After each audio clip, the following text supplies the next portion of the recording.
Hello students, જય સ્વામિનારાયણ બધાને. સહજાનંદ વિદ્યાલય તરફથી ચાલતા ઓનલાઈન વિડીયો લેક્ચરમાં આપણે ધોરણ 11નું ચેપ્ટર 5નો અભ્યાસ કરીએ છીએ. બરાબર. હવે વિદ્યાર્થી મિત્રો, જે આપણે ચેપ્ટર 5માં જે આ વર્ષે બોર્ડે જે ટૉપિક કીધા હતા એટલા આપણે ચલાવી દીધા છે. બાકીના બધા ટૉપિક હવે બધા કેન્સલ છે, પણ આગળના ધોરણ માટે જરૂરી હોવાથી અમુક ટૉપિકો જે છે એ હું સમજાવું છું. બરાબર. એટલે તમારે સમજી રાખવાના. પણ આપણે 11માની એક્ઝામ માટે તૈયાર કરવાની જરૂર નથી. સમજ્યા? એટલે સમજી લેજો ખરા. બરાબર. એટલે આગળની નીટ એક્ઝામ, JEE એક્ઝામ, એ બધી એક્ઝામો માટે જરૂરી છે, એટલે હું તમને સમજાવી દઉં છું. બરાબર. તો વાયુ અવસ્થાના બીજા ટૉપિક આપણે આગળ હું સ્પેશિયલ નીટનો JEEનો ટૉપિક સમજાવીશ, એમાં વાત કરીશ. હવે પ્રવાહી અવસ્થા સમજાવી છે.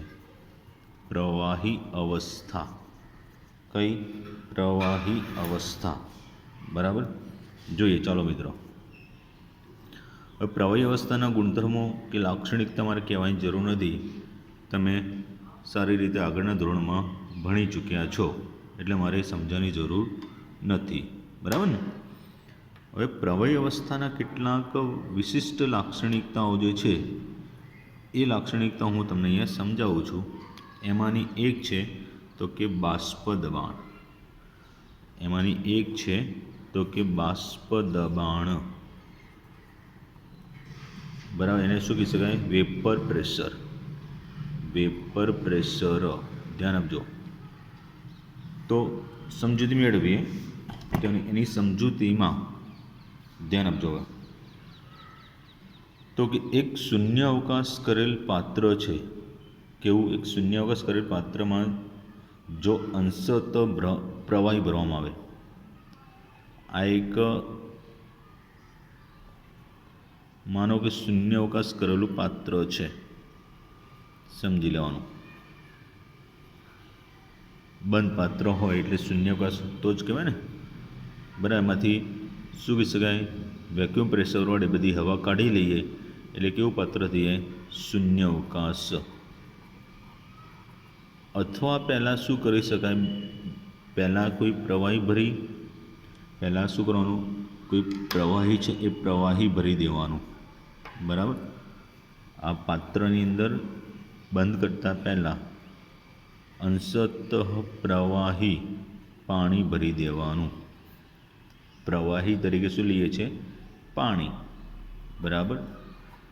એ ભરી પછી શું કરવાનું કે એ પાત્રની અંદરથી બાકી રહેલી હવા, એ હવા શોષક પંપ અથવા વેક્યુમ પ્રેશર વડે બાકીની હવા કાઢી અને પાત્રને હવાચુસ્ત રીતે બંધ કરો એટલે કેવું થઈ જાય?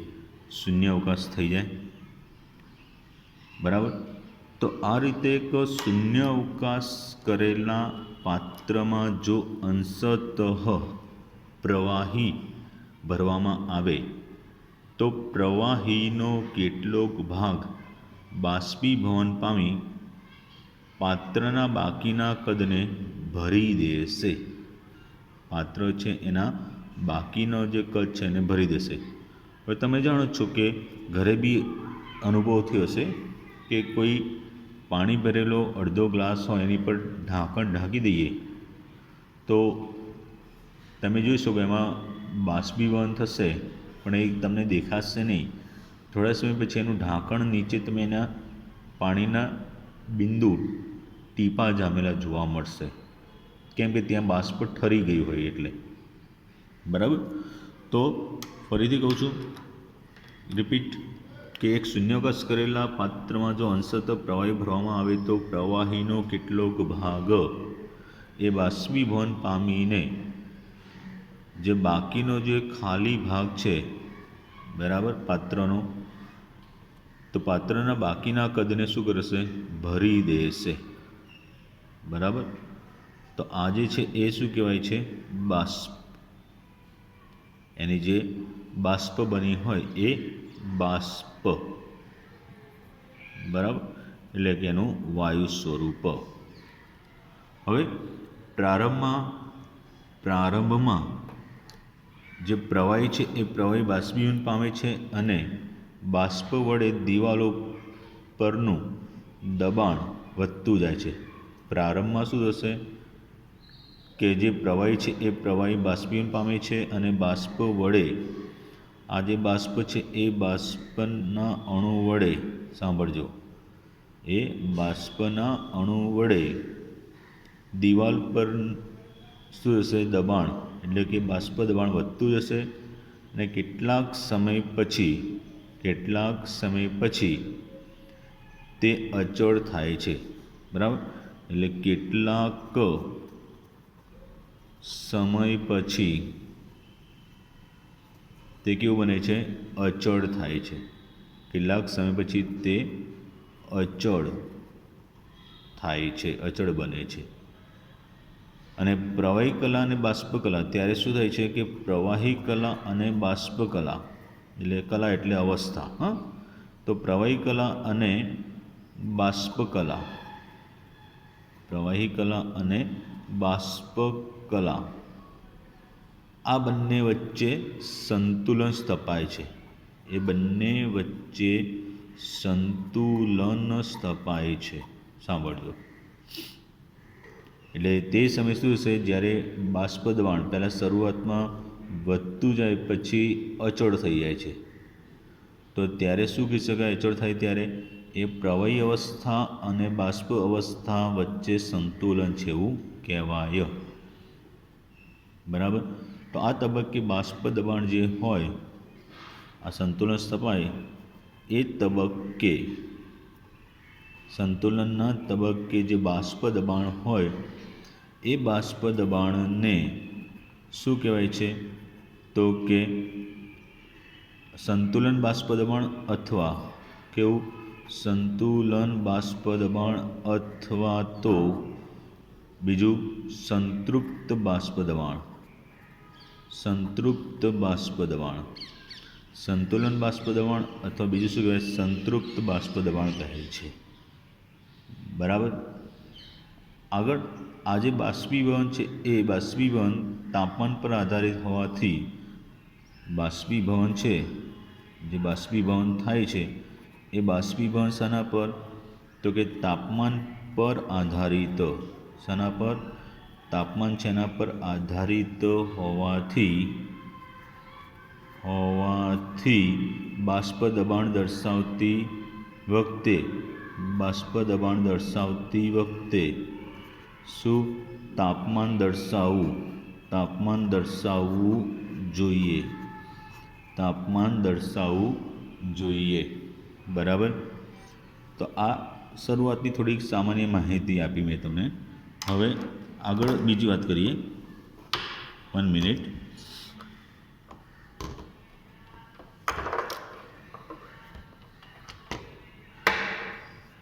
તો એ મુજબ આગળ જ્યારે પ્રવાહીને હવે ખુલ્લામાં ગરમ કરવામાં આવે છે, આ તો બંધ પાત્રની અંદર આપણે સ્વયં થતી ઘટનાની વાત કરીએ ને.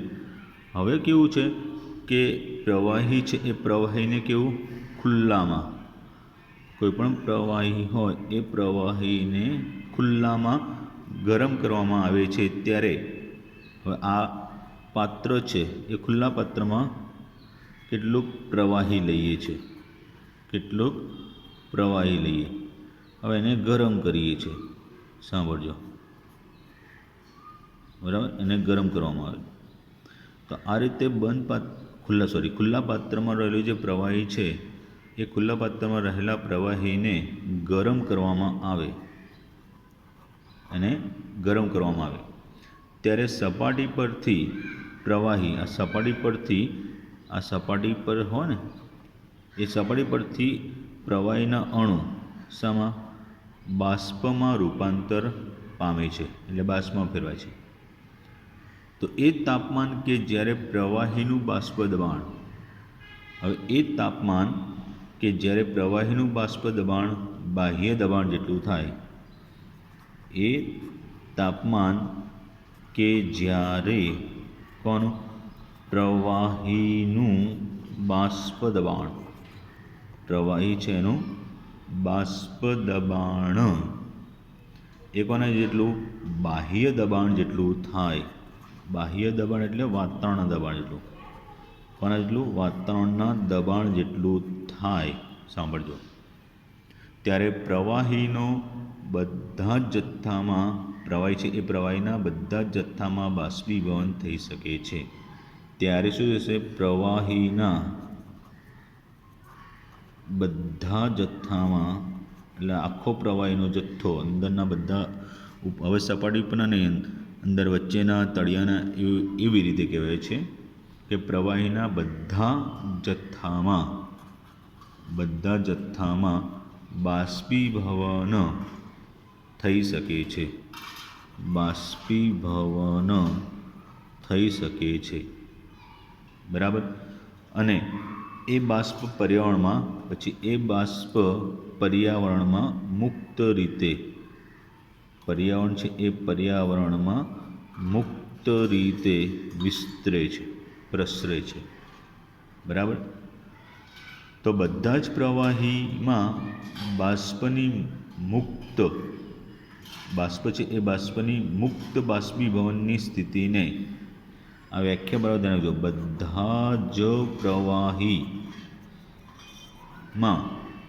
બધા જ પ્રવાહીમાં એની જે બાષ્પ બને ને એ બાષ્પની કેવી? મુક્ત બાષ્પીભવનની સ્થિતિને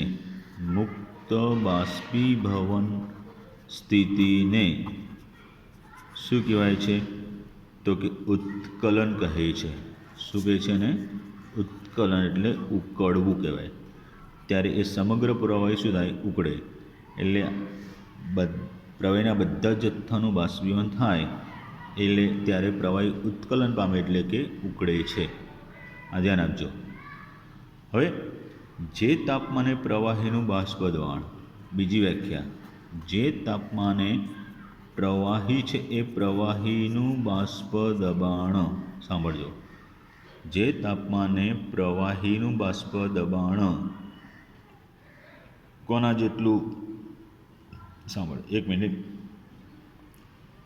જે તાપમાને પ્રવાહી છે એ પ્રવાહીનું બાષ્પ દબાણ કોના જેટલું? તો કે તે તાપમાને કોના જેટલું? બાહ્ય દબાણ જેટલું એટલે કે વાતાવરણના દબાણ જેટલું થાય. જે તાપમાને પ્રવાહીનું બાષ્પ દબાણ બાહ્ય દબાણ એટલે કે વાતાવરણના દબાણ જેટલું થાય. બરાબર. તો ત્યારે તે તાપમાનને તે પ્રવાહીનું, સાંભળજો, તે પ્રવાહીનું ઉત્કલન બિંદુ કહે છે. શું કહેવાય છે એનું? ઉત્કલન બિંદુ. બરાબર. તો જુદા જુદા પ્રવાહીઓ માટે તે જુદું જુદું હોય છે. ટેક્સ્ટબુકમાં આકૃતિમાં તમે જોઈ શકશો જ. એક મિનિટ. તો આકૃતિમાં તમે જોઈ શકો છો કે આ તાપમાન વિરુદ્ધ એમના બાષ્પ દબાણનો આલેખ છે. અહીંયા 760 મિલીમીટર દબાણ એટલે કેટલું? એક વાતાવરણ કહેવાય. એ એક વાતાવરણને શું કહેવાય છે? વાતાવરણનું બાહ્ય દબાણ કહેવાય છે. તો જો ડાયઇથાઇલ ઇથર માટે એ કેટલું છે? 308 કેલ્વિન છે. કાર્બન ટેટ્રાક્લોરાઇડ માટે 349.7 કેલ્વિન છે. પછી એ રીતે ઇથાઇલ આલ્કોહોલ માટે 351.3 છે. અને પાણી માટે એ કેટલું છે? 373 કેલ્વિન. 373 કેલ્વિન. તો આલેખ એટલે કે આકૃતિ દ્વારા આપણે જુદા જુદા પ્રવાહીઓ માટે એ ઉત્કલન માટેનું તાપમાન કેવું હોય છે? જુદું જુદું હોય છે. બરાબર. એ આકૃતિમાં આપણે જોઈ શકીએ છીએ. હવે આગળની વાત કરું એ પહેલાં 1 મિનિટ.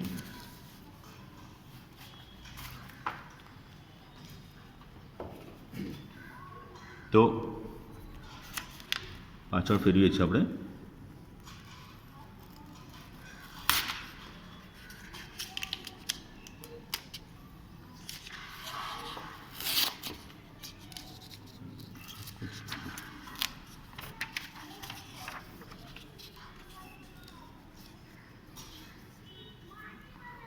તો સારું, ચલો ધ્યાન આપજો. હવે આકૃતિમાં આપણે જે વાત કરીએ, મીન્સ કે આગળ હમણાં આલેખ સમજાયો એમાં કે સામાન્ય પ્રવાહીના જુદા જુદા તાપમાને બાષ્પ દબાણ જુદા જુદા હોય છે. હવે એક બીજું ખાસ ધ્યાન આપો કે એક વાતાવરણ દબાણે, બરાબર સાંભળજો, એક વાતાવરણ દબાણે જે ઉત્કલન બિંદુ હોય, જે પણ ઉત્કલન બિંદુ હોય એ ઉત્કલન બિંદુને શા તરીકે, એક સામાન્ય ઉત્કલન બિંદુ તરીકે ઓળખાય છે. એક સામાન્ય ઉત્કલન બિંદુ તરીકે ઓળખાય. હવે જો દબાણ 1 બાર હોય, દબાણ કેટલું, 1 બાર હોય, તો 1 બાર દબાણે, જો 1 બાર દબાણ હોય તો 1 બાર દબાણે જે ઉત્કલન બિંદુ થાય એ ઉત્કલન બિંદુને પ્રમાણિત ઉત્કલન બિંદુ કહે છે. શું કહે છે એને? પ્રમાણિત ઉત્કલન બિંદુ કહે છે. આ પ્રમાણિત ઉત્કલન બિંદુ સામાન્ય ઉત્કલન બિંદુ કરતાં થોડું ઓછું હોય છે. એટલે સામાન્ય ઉત્કલન બિંદુ છે એ સામાન્ય ઉત્કલન બિંદુ કરતાં પ્રમાણિત ઉત્કલન બિંદુ ઓછું હોય છે. બરાબર. કારણ કે એનું રીઝન શું? કારણ કે 1 બાર દબાણ છે, 1 બાર દબાણ કોના કરતાં? એક વાતાવરણ કરતાં ઓછું છે. એક વાતાવરણ કરતાં ઓછું છે. બે વચ્ચેનો સંબંધ મેં આગળ દાખલામાં સમજાવી દઉં કે ભાઈ એક વાતાવરણ બરાબર 1.013 બાર થાય. બરાબર. એટલે આ 1.013 થાય ત્યારે આ 1 થાય. એટલે થયું 12 દબાણ છે એ વાતાવરણ દબાણ કરતાં ઓછું હોય એટલે પ્રમાણિત ઉત્કલન બિંદુ સામાન્ય ઉત્કલન બિંદુ કરતાં કેવું હોય છે? ઓછું હોય છે. તો આજે પાણી માટેની વાત કરીએ, પ્રવાહી રૂપે પાણી હોય તો એ પાણીનું સામાન્ય ઉત્કલન બિંદુ છે એ સામાન્ય ઉત્કલન બિંદુ છે એ કેટલું? તો કે 100°C છે. 100°C એટલે 373 કેલ્વિન. જ્યારે પ્રમાણિત ઉત્કલન બિંદુ છે એની વાત કરું તો એ પ્રમાણિત ઉત્કલન બિંદુ એ 99.6°C એટલે કે 372.6 કેલ્વિન છે. બરાબર. બીજી આગળ વાત કરીએ તો હવે વધારે ઊંચાઈ, સાંભળજો, વધારે ઊંચાઈવાળી જગ્યાએ, વધારે ઊંચાઈવાળી જગ્યાએ એટલે હિલ સ્ટેશનોની જ વાત કરીએ ને આપણે, જગ્યાએ વાતાવરણ છે એ વાતાવરણ દબાણ કેવું હોય? ઓછું હોય. વાતાવરણનું દબાણ કેવું હોય છે? ઓછું હોય છે. એ તો આપણે જાણીએ જ છીએ કે ઊંચાઈ જે એટલે આપણે શ્વાસોશ્વાસની તકલીફ પડે, કારણ કે ત્યાં હવા પાતળી હોય એટલે ત્યાં દબાણ કેવું હોય? ઓછું હોય. એટલે વધારે ઊંચાઈવાળી જગ્યાએ વાતાવરણ દબાણ ઓછું હોય છે. આથી બરાબર ધ્યાન આપજો, પ્રવાહી દરિયાની સપાટીથી વધારે ઊંચાઈ પર નીચા તાપમાને ઉકળશે.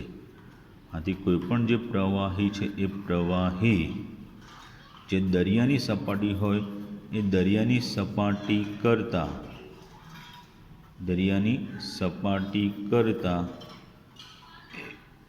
વધારે ઊંચાઈએ કેવા? તો કે નીચા તાપમાને ઉકળે છે. એટલે એનો મતલબ એ થયો કે ટેકરીઓ પર પાણી નીચા તાપમાને ઉકળે એવું થાય. એનો મતલબ એવો થયો ને, ટેકરીઓ છે એ નીચા તાપમાને ઉકળે.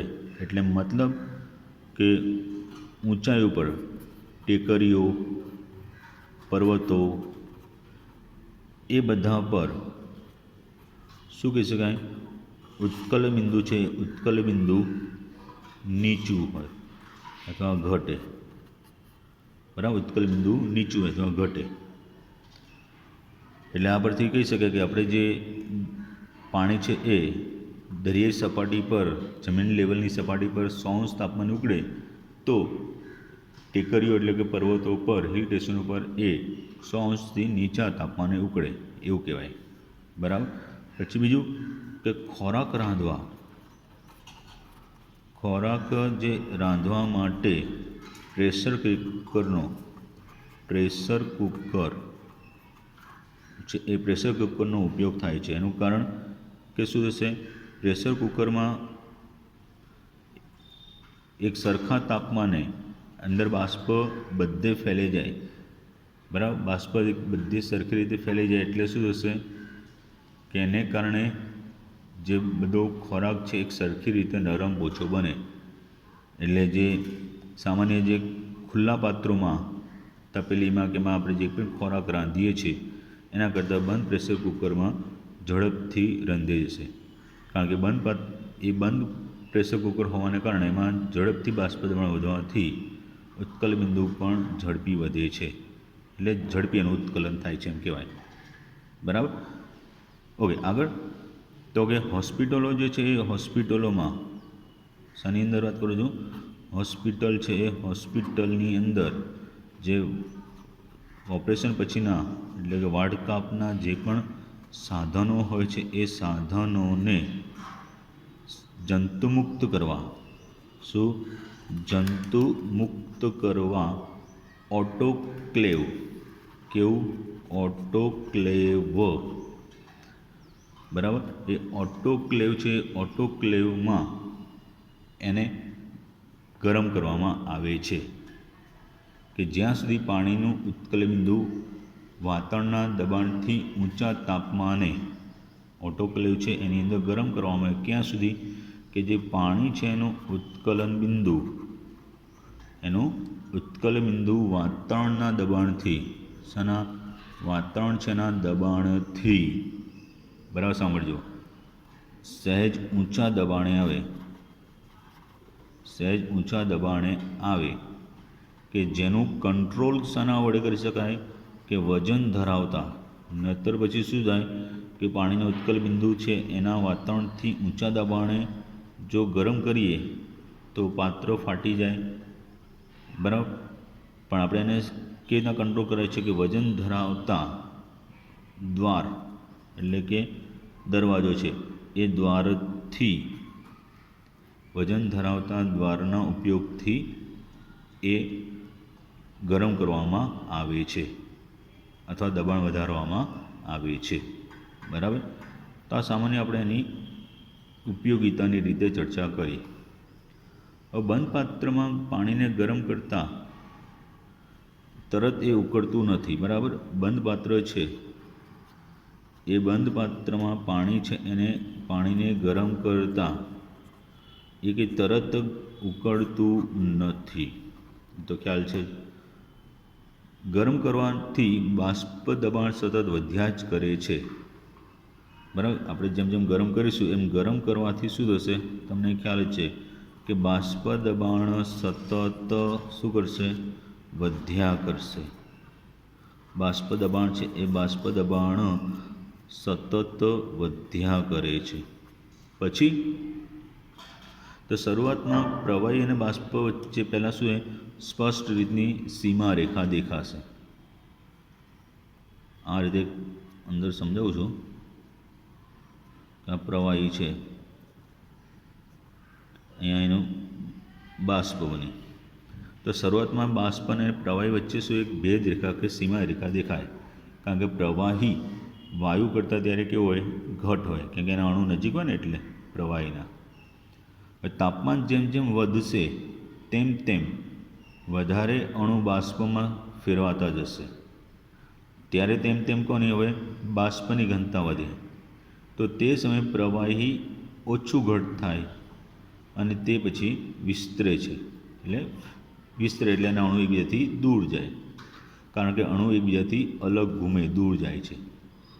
તો જ્યારે પાણીની ઘનતા અને બાષ્પની ઘનતા સરખી થાય, કોની પાણીની ઘનતા એટલે જે તે પ્રવાહી હોય એની ઘનતા અને બાષ્પ છે એની ઘનતા સરખી થાય, સમાન થાય, સમજ્યા. તો ત્યારે શું થશે, પ્રવાહી છે એ પ્રવાહી અને બાષ્પ વચ્ચેની જે સીમા હોય, ભેદ રેખા હોય એ અદૃશ્ય થઈ જાય, નાબૂદ થઈ જાય. તો એ તાપમાનને એનું શું કહેવાય છે કે ક્રાંતિક તાપમાન કહે છે. શું કહે છે એનું? ક્રાંતિક તાપમાન. તો આ એવું તાપમાન કે એ તાપમાને પ્રવાહીનું સીધું શેમાં? બાષ્પમાં એટલે કે વાયુમાં રૂપાંતર થાય, એટલે એ તાપમાન એનું ક્રાંતિક તાપમાન કહેવાય છે. આમ ઊંધું પણ કહી શકાય કે જે તાપમાને એ વાયુ છે એનું સીધું શેમાં? પ્રવાહીમાં પણ રૂપાંતર થાય, વાયુનું સીધું પ્રવાહીમાં પણ રૂપાંતર થાય એ તાપમાનને પણ ક્રાંતિક તાપમાન. એ ટૂંકમાં બે પ્રવાહી અને વાયુ વચ્ચેની જે અવસ્થા તરત જ ચેન્જ થતી હોય એ તાપમાન, વાયુનું સીધું પ્રવાહી થઈ જાય કે પછી પ્રવાહીનું સીધું વાયુ થાય એટલે એ તાપમાન એનું શું કહેવાય? ક્રાંતિક તાપમાન. બરાબર. તો આ રીતે 1 થી 2 વાર વિડીયો લેક્ચર જોઈ અને સમજવાના, ચોક્કસ રીતે આવડી જશે. બરાબર. આ ટૉપિક તમારે સમજવાનો. એમાં ખાસ ઉત્કલબિંદુની વ્યાખ્યા, ઉત્કલન કોને કહેવાય, બાષ્પદબાણ કોને કહેવાય, પ્રમાણિત ઉત્કલબિંદુ, સામાન્ય ઉત્કલબિંદુ, ઊંચાઈ ઉપર દરિયાની સપાટી કરતાં ઓલું ઉત્કલબિંદુ ઓછું હોય કે આ બધો ઉપયોગ 12મા ધોરણની અંદર દ્રાવણ ચેપ્ટર, બીજું ચેપ્ટર દ્રાવણ છે એમાં ઉપયોગ થશે. જય સ્વામિનારાયણ.